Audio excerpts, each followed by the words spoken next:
ಚಿಕ್ಕಮಗಳೂರು ಜಿಲ್ಲೆ ತರೀಕೆರೆ ತಾಲೂಕು ಹುಣಸಘಟ್ಟ ಗ್ರಾಮದಲ್ಲಿ ನೂತನವಾಗಿ ನಿರ್ಮಿಸಿರುವ ಗ್ರಾಮ ಪಂಚಾಯಿತಿ ನೂತನ ಕಟ್ಟಡ ಉದ್ಘಾಟನೆ ಹಾಗೂ ಜನಸ್ಪಂದನ ಕಾರ್ಯಕ್ರಮ ಮಾನ್ಯ ಶಾಸಕರಾದ ಜೆ.ಎಸ್. ಶ್ರೀನಿವಾಸರವರಿಂದ ಮತ್ತು ಈ ಕಾರ್ಯಕ್ರಮದಲ್ಲಿ ಪಂಚಾಯಿತಿ ಅಧ್ಯಕ್ಷರಾದ ಇಂದ್ರಮ್ಮ ಈಶ್ವರಪ್ಪ, ಉಪಾಧ್ಯಕ್ಷರಾದ ರಮೇಶ್ ನಾಯ್ಕ ಹಾಗೂ ಸದಸ್ಯರುಗಳು ಹಾಜರಿದ್ದರು ಮತ್ತು ಇಒ ಡಾಕ್ಟರ್ ಆರ್. ದೇವೇಂದ್ರಪ್ಪ, ಸಹಾಯಕ ಕಾರ್ಯಪಾಲಕ ಪಂಚಾಯತ್ ರಾಜ್ ಉಪವಿಭಾಗ ಎಂ.ಆರ್. ವಿನೋದ್, ನರೇಗಾ ಸಹಾಯಕ ನಿರ್ದೇಶಕರಾದ ಸಿ.ಟಿ. ಯೋಗೇಶ್, ರಾಜಗೋಪಾಲ್ ಹಾಗೂ ತಹಸೀಲ್ದಾರ್ ವಿಶ್ವಜಿತ್ ಮೆಹ್ತಾ, ಕೆಡಿಪಿ ಸದಸ್ಯರಾದ ಮಲ್ಲಿಕಾರ್ಜುನ್, ಪಿಡಬ್ಲ್ಯೂ ಅಧಿಕಾರಿ Somashekhar, ADLR Manjunath, doctor Varun, RI Ramesh, CDPO Charanraj, BCM ಇಲಾಖೆ ಅಧಿಕಾರಿ ಅಶೋಕ್, ಅಜ್ಜಂಪುರ ಪಿಎಸ್ಐ ಗಜೇಂದ್ರ ಹಾಗೂ ಅಭಿವೃದ್ಧಿ ಅಧಿಕಾರಿಗಳಾದ ಕೆ.ಆರ್. ಚೇತನ್ ಮತ್ತು ಪಂಚಾಯಿತಿ ಸಿಬ್ಬಂದಿಗಳು ಈ ಕಾರ್ಯಕ್ರಮದಲ್ಲಿ ಭಾಗವಹಿಸಿದ್ದರು. ವರದಿ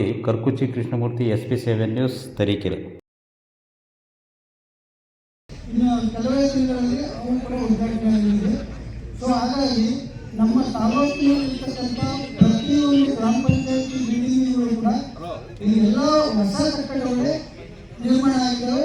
ಈಗೆಲ್ಲವೂ ಕೂಡ ಹೊಸ ಕಟ್ಟಡಗಳಲ್ಲಿ ನಿರ್ವಹಿಸ್ತಾ ಇದ್ದಾರೆ.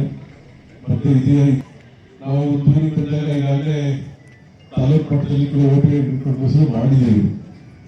ಈ ಜನಸ್ಪಂದನ ಕಾರ್ಯಕ್ರಮ ಇವತ್ತು ಗ್ರಾಮ ಪಂಚಾಯತಿಯಿಂದ ಮಾಡ್ತೀವಿ. ಕೆಲವು ದಿನಗಳಲ್ಲಿ ಹಳ್ಳಿಯೂ ಕೂಡ ಅಧಿಕಾರಿಗಳು ಕರ್ಕೊಂಡು ಪ್ರತಿಯೊಂದು ಹಳ್ಳಿಯೂ ಕೂಡ ಒಂದು ಜನಸ್ಪಂದನ ದಿನದಲ್ಲಿ ಹಾಕಿಬಿಟ್ಟು ಹಳ್ಳಿ ಮುಖಾಂತರ 1-2 ಕೇಸ್ ಹೊತ್ತು ಎಲ್ಲರೂ ಕೂಡ ಮುಗಿಸ್ತಕ್ಕಂಥ ಯೋಜನೆ ಇದೆ ಅನ್ನೋ ಮಾತುಗಳನ್ನು ಹೇಳ್ತಾ, ಇವತ್ತು ನಾನು ಶಾಸಕ ಆದಾಗ ಪ್ರತಿಯೊಂದು ಊರಲ್ಲೂ ದೊಡ್ಡ ಸಮಸ್ಯೆ ಅಂತಂದ್ರೆ ಈ ಸ್ವತ್ತಿಲ್ಲ, ಹಕ್ಕುಪತ್ರ ಇಲ್ಲ ಅನ್ನೋ ಮಾತುಗಳನ್ನು ಪ್ರತಿಯೊಂದು ಊರಲ್ಲೂ ಕೂಡ ಆಗ್ತದೆ. ನಿಮ್ಮ ಗ್ರಾಮ ಪಂಚಾಯತಿಯಲ್ಲಿ ಪ್ರತಿಯೊಂದು ಗ್ರಾಮ ಪಂಚಾಯತಿಯಲ್ಲಿ ಸಮಸ್ಯೆಗಳು ಇತ್ತು. ಕಟ್ಟಡ ಇಟ್ಟು ಕೊಡ್ತಾ ಇಲ್ಲ, ತಂದೆಯಿಂದ ಮಕ್ಕಳಿಗೆ ವರ್ಗಾವಣೆ ಮಾಡಕ್ಕಾಗ್ತಾ ಇಲ್ಲ, ಮಾರ್ಲಿಕ್ಕೆ ಆಗ್ತಾ ಇಲ್ಲ. ನಾವು ವಾಸ ಇದ್ದೀವಿ 20 ವರ್ಷ, 50 ವರ್ಷ, 60 ವರ್ಷ, 70 ವರ್ಷದಿಂದ ವಾಸ ಇದ್ದೀವಿ ಅನ್ನೋ ಮಾತುಗಳು ಎಲ್ಲ ಕಡೆ ಬರ್ತಿತ್ತು. ನೀವು ಎಷ್ಟು ಜನ ವಿಧಾನಸಭೆ ಮಾತಾಡಿದ್ರೆ ಕೆಲವರು ನೋಡಿರ್ತೀರಾ, ಇದರಲ್ಲಿ ಸೋಷಿಯಲ್ ಮೀಡಿಯಾದಲ್ಲಿ ಕೆಲವರು ನೋಡಿರಲಿಲ್ಲ. 5-6 ಬಾರಿ ನಾನು ವಿಧಾನಸೌಧದಲ್ಲಿ ಮಾತಾಡಿದ್ದೀನಿ. ಮಾತಾಡಿದ್ರೆ ಕೆಲಸ ಆಗಲ್ಲ ಅಂತ ಹೇಳ್ಬಿಟ್ಟು ಜಿಲ್ಲಾಧಿಕಾರಿ ಇರ್ಬೋದು, ಕಮಿಷನ್ ಇರ್ಬೋದು, PRDR ಕಮಿಷನ್ ಇರ್ಬೋದು, ಅಥವಾ ಕೃಷ್ಣ ಬೇರೆಗೌಡ ಇರ್ಬೋದು, ಪ್ರಿಯಾಂಕಾ ಖರ್ಗೆ ಇರ್ಬೋದು, ಎಲ್ಲ ಹತ್ತೊಂದು 10 ಬಾರಿ ಮಾತಾಡಿದ್ರು ಸಿದ್ದರಾಮಯ್ಯ ಸರ್ ನಾವು ದುಡ್ಡು ಕೊಡಂಗಿಲ್ಲ, ಕಾಸು ಕೊಡಂಗಿಲ್ಲ ಸರ್, ಸುಮಾರು ನಮ್ಮ ಕ್ಷೇತ್ರದ 10,000 ಜನಕ್ಕೆ ಅನುಕೂಲ ಆಗುತ್ತೆ, ಇದು ರಾಜ್ಯದ ಲಕ್ಷಾಂತರ ಜನಕ್ಕೆ ಅನುಕೂಲ ಆಗುತ್ತೆ, ಇದು ಮಾಡೋಣ ಅಂತ ಹೇಳಿ ಮನವರಿಕೆಯನ್ನು ಮಾಡ್ಕೊಟ್ವಿ. ಅದರಲ್ಲಿ ಹಲವಾರು ಮೀಟಿಂಗ್ಗಳು ಕೂಡ ಆಯ್ತು. ನಾವು ಎಕ್ಸೆಪ್ಷನ್ ಮಾಡೋಣ, ಹೆಂಗ್ ಮಾಡೋದು, ಸರ್ವೆ ಆಗಬೇಕು, ಯಾವ ತಗೋಬೇಕು, ಯಾವ ಬಿಡಬೇಕು, ಪ್ರತಿಯೊಂದು ಕೂಡ ಚರ್ಚೆ ಆಗಿ ಕೊನೆಗೆ ಏನಪ್ಪಾ ಅಂತಂದ್ರೆ ಒಂದು ಗ್ರಾಮದಲ್ಲಿ ಹೊಂದ್ಕೊಂಡಿದ್ರೆ ಕಾಲಂಗಿ ಬಬ್ಬಳ್ಳಿ ಊರು ಈಗ ಪಕ್ಕದಲ್ಲಿ ಹೊಂದ್ಕೊಂಡಿದ್ರೆ ಒಂದು 100 ಮೀಟರ್ಗೆ 100 ಮೀಟರ್ಗೆ ಕೇಳ್ತಾ ಇದೆ, 100 ಮೀಟರ್ಗೆ ಓಕೆ 100 ಮೀಟರ್ಗೆ ಇಟ್ಕೊಂಡಿದ್ದೀವಿ.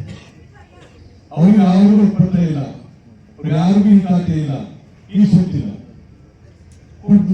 ಅದೇ ರೀತಿ ಕುದೂರು ಹತ್ರ ಅಲ್ಲಿ ದೊಡ್ಡ ತರೀಕೆರೆಯಲ್ಲಿ ಯಾಕೆ ಹೇಳೋದು, ಬಬ್ಬಳ್ಳಿ ಮತ್ತು ಕುದೂರಿಗೆ ದೊಡ್ಡ ದೊಡ್ಡ ಕಾಲೋನಿಗಳು, ಅವರಿಗೆ ಪತ್ರ ಇಲ್ಲ. ಹೊಸಳ್ಳಿ ತಾಂಡ, ತರೀಕೆರೆ ತಾಲೂಕು ದೊಡ್ಡ ತಾಂಡ, ಅವ್ರಿಗೂ ಪತ್ರ ಇಲ್ಲ. ನೀವು ಉಳಿಸೋದ್ರಲ್ಲೂ ಕೂಡ ಇಲ್ಲ. ಇದು ಆಯ್ತು. ಇವೆಲ್ಲವೂ ಸಮಸ್ಯೆಗಳನ್ನ ಸರ್ಕಾರಕ್ಕೆ ಮತ್ತು ರೆವಿನ್ಯೂ ಡಿಪಾರ್ಟ್ಮೆಂಟ್ ಮತ್ತು ಕಂದಾಯ ಇಲಾಖೆಗೆ ಇಬ್ಬರೂ ಕೂಡ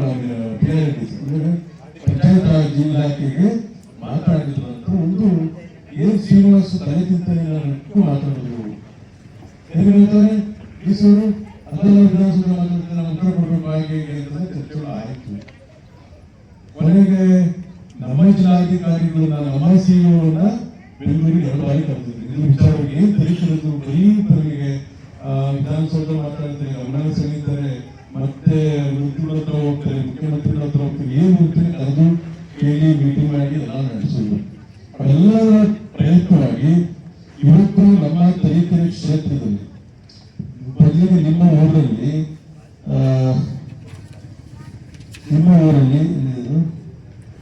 ತರೀಕೆರೆ ಕ್ಷೇತ್ರದಲ್ಲಿ ಒಟ್ಟು 5,820 ಕುಟುಂಬಗಳಿಗೆ ನಾವು ತರೀಕೆರೆ ತಾಲೂಕಿನ ಅಜ್ಜಪುರದಲ್ಲಿ 5,820 ಕುಟುಂಬಗಳಿಗೆ ನಾವು ಈಶ್ವರ ಕೊಡಲಿಕ್ಕೆ ಪ್ರಕ್ರಿಯೆ ಶುರುವಾಗಿದೆ. ಅವೆಲ್ಲ ನಮ್ಮ ತರೀಕೆರೆಯಿಂದ ಜಿಲ್ಲಾಧಿಕಾರಿಗಳಿಗೆ ಹೋಗಿದೆ.